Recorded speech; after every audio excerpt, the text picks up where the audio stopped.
Taste the Daily.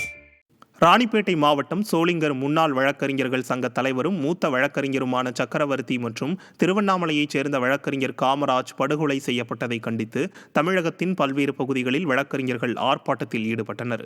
மூத்த வழக்கறிஞர் சக்கரவர்த்தி படுகொலையை கண்டித்தும் வழக்கறிஞர்களின் பாதுகாப்பு சட்டத்தை நிறைவேற்ற வலியுறுத்தியும் கரூர் மாவட்டம் குளித்தலை ஒருங்கிணைந்த நீதிமன்ற வளாகம் முன்பு வழக்கறிஞர் சங்க நிர்வாகிகள் தலைமையில் வழக்கறிஞர்கள் ஆர்ப்பாட்டத்தில் ஈடுபட்டனர். இந்த ஆர்ப்பாட்டத்தில் வழக்கறிஞர்கள் திறனற்ற திமுக அரசை கண்டித்து கோஷங்கள் எழுப்பினர்.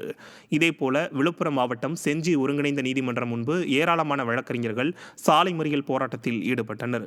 போராட்டத்தில் ஈடுபட்ட வழக்கறிஞர்கள் காமராஜ் படுகொலையை கண்டித்தும் குற்றவாளிகள் அனைவரையும் கைது செய்யாத திறனற்ற திமுகவின் காவல்துறையை கண்டித்தும் கோஷங்களை எழுப்பினர்.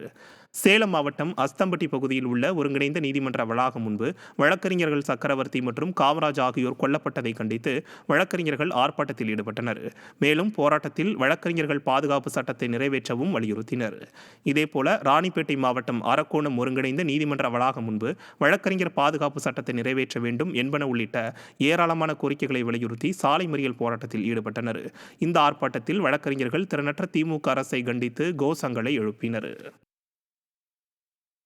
ராணிப்பேட்டை மாவட்ட காவல் கண்காணிப்பாளர் அலுவலகத்தில் கிழிந்த நிலையில் பறந்த தேசிய கொடியை பார்த்து பொதுமக்கள் அதிர்ச்சியடைந்தனர். ராணிப்பேட்டை மாவட்ட காவல் கண்காணிப்பாளர் அலுவலகத்தில் ஏற்றப்பட்டிருந்த தேசிய கொடி அருந்து காற்றில் மெல்லிய துணி போல பறந்து கொண்டிருந்தது.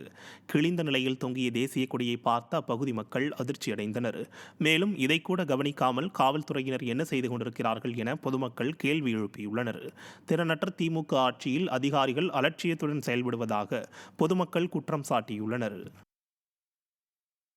திருச்சி மாவட்டம் துறையூரிலிருந்து ஆத்தூர் செல்லும் முக்கிய நெடுஞ்சாலையில் பாதுகாப்பின்றி தோண்டப்பட்ட பள்ளங்களால் விபத்து ஏற்படும் அபாயம் ஏற்பட்டுள்ளது. சாலையின் இரு புறங்களிலும் 5 அடி ஆழமும் அகலமும் கொண்ட பள்ளங்கள் தோண்டப்பட்டுள்ளது. ஆனால் வாகன ஓட்டிகளுக்கு எச்சரிக்கை வழங்கும் தடுப்புகள் மற்றும் ஒளிரும் குறியீட்டு சைகைகள் எதுவும் அமைக்கப்படாமல் உள்ளது. ஸ்டாலின் மாடல் அரசின் மாவட்ட நிர்வாகம் மற்றும் நெடுஞ்சாலைத்துறை வாகன ஓட்டிகளின் பாதுகாப்பை உறுதி செய்ய வேண்டும் என பலரும் வலியுறுத்தியுள்ளனர்.